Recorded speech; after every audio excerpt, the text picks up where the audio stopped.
Ушул аянттагы жоокерлер көтөргөн кызыл туубузду көрүп туруп, кылкылдаган кызыл туусу колунда кыргыз бүгүн эркиндиктин жолунда деген ыр саптары эске түшөт.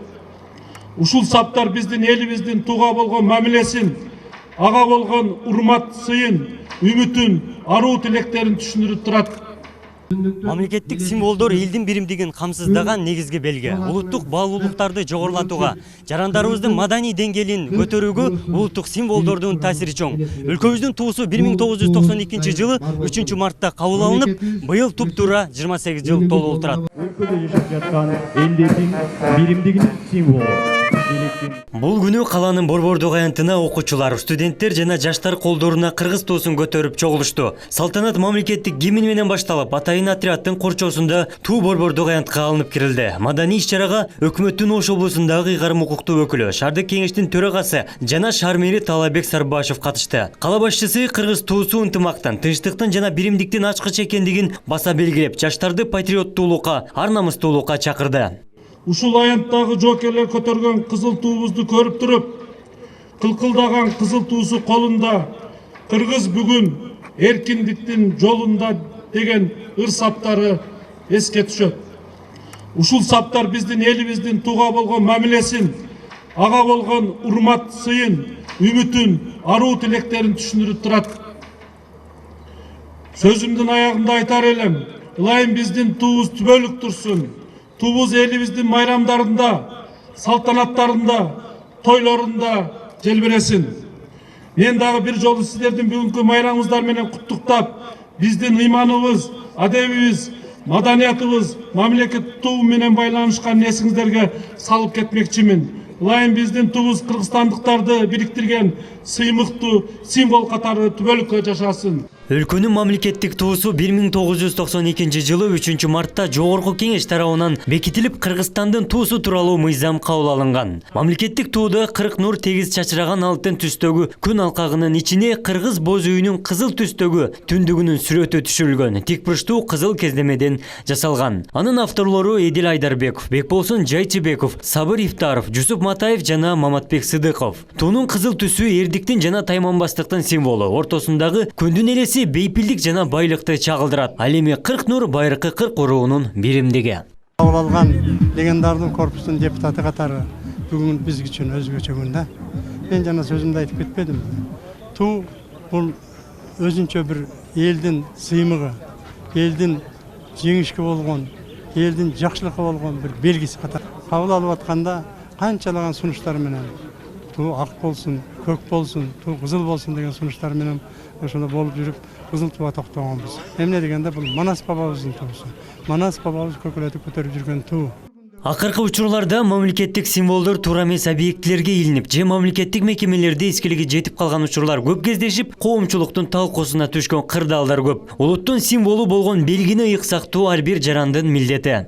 Базарларда, кээ бир жерлерде мастерстволордо, кээ бир жерлерде илинбей турган жерлерге илип алганы дагы биз өкүнүчтүү да. Тууну ыйык сакташыбыз керек. Туунун алдына биригишибиз керек. Туу биздин сыймыгыбыз, кайсыл жакта болбойлу, кайсыл жакка барбайлы, тууну көргөндө ар дайым биз мекенибизди, чогуу өсүп туулган жерлерибизди эстейбиз. Туу менен биз ар дайым жаштар сыймыктанабыз. Тынчтыктын, биримдиктин жана өнүгүүнүн символу болгон кыргыз туусун колдон түшүрбөй, ар дайым желбиретип жүрүү ар бир кыргыз жаранынын милдети. Ата мекен ачык болсун асманың. Абдумалик Базарбаев, Элимон Акбаев, жаңылыктар.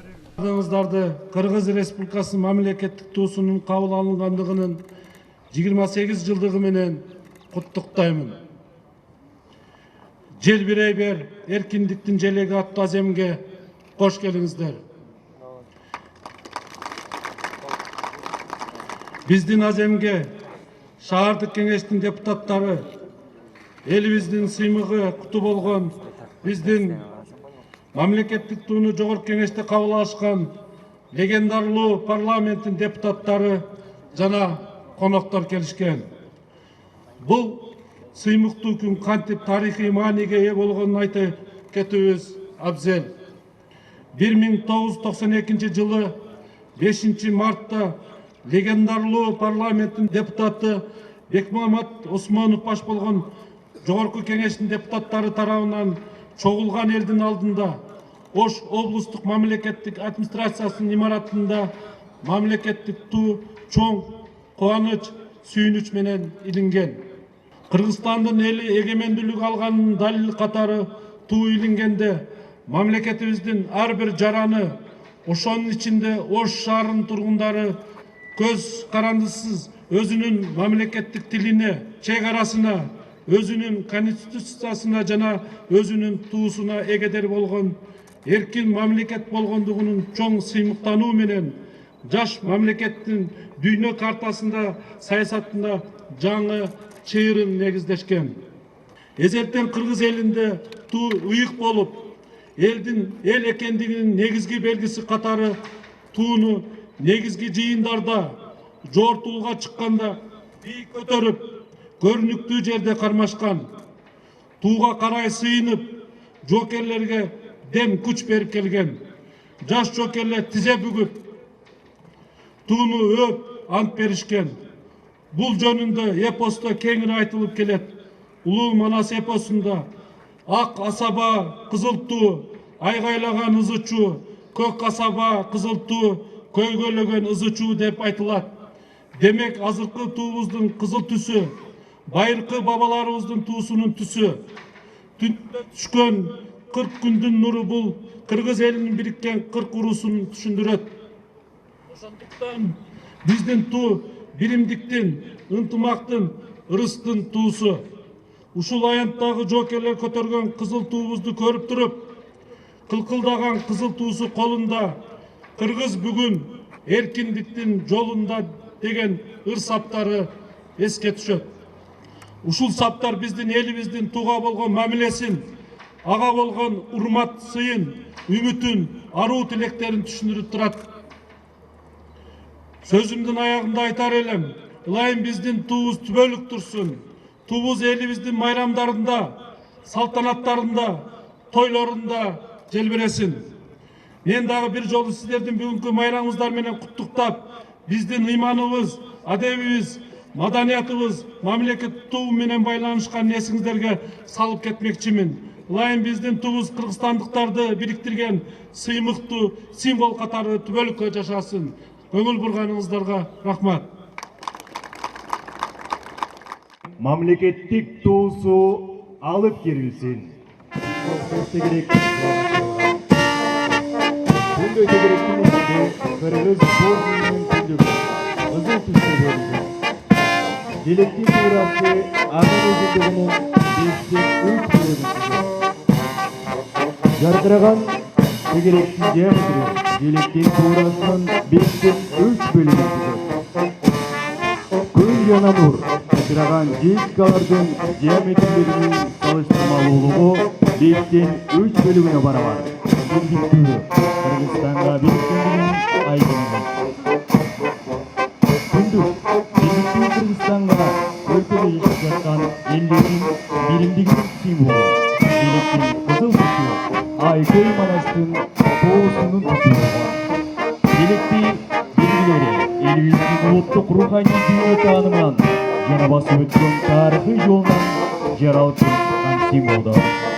Бул символдордун мамлекеттик желекти айкалышта чагып турушу дөөлөттүн, өнөрүбүздүн ыйыктыгын, элибиздин өткөндү унутпай, келечекке үлгөнүмдүү кадам койгондугун айдынелеп турат. Мамлекеттик туу 1992 жылы 3 мартта республиканын Жогорку кеңеш тарабынан кабыл алынган. Анын авторлору Айдарбек, Бекболсун Жайчыбеков, Сабыр Иктаров, Юсуп Батаев, Аманбек Сөлөков. Чын дилимден куттуктайм. Санжыралуу тарыхы бар кыргыз мамлекетибиз байыркы элибиз үчүн туубуз өзгөрсөл оюн таасын чагылдырып турат. Көптөгөн жеңиштер желбиреген туубуздун алдында келгени талашсыз. Учурда баш коштуруп, бириктирүү, данакерлөө касиетине ээ. Себеби ал ар убак коом эң ыйык кызыкчылыгын, эң асыл ой өнүккөн мамлекетке айландырып, элибиздин бейпил жашоосу үчүн шарттарды түзүү биздин башкы максатыбыз. Ушул жаркын майрамда баардыгыңыздарга чын соолук, бакыт таалай, Кыргызстаныбызга тынчтык өнүгүү каалайм. Чакырып, ачык асман алдында кылымдар бою көккө бийик желбирей берсин. Көңүл бурганыңыздарга рахмат. Сөз Ош шаардык кеңешинин төрагасы мамиле кылууга чакырган майрам.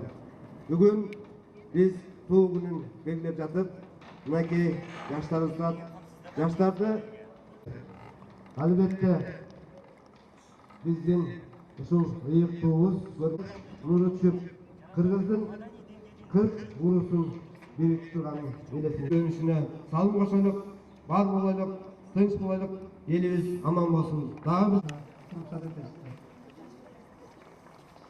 90-njy жылдары кыргыз эли, кыргыз мамлекети эгемендүүлүк, өз колубузга жетип, суверендүү мамлекет болуп, ушул жогорку кеңеште кабыл алганда, бул жерде отурган депутаттар 350 депутат толкундануу менен, көзүбүзгө жаш алып, сыймыктануу менен биздин мамлекетибиз өзүнчө мамлекет болду. Биздин мамлекетибиз көз каранды. Тууга болгон мамиле бүгүнкү кээде ошо биздин депутаттарыбызды, ветерандарыбызды кичине ойлонтуп коюп атат.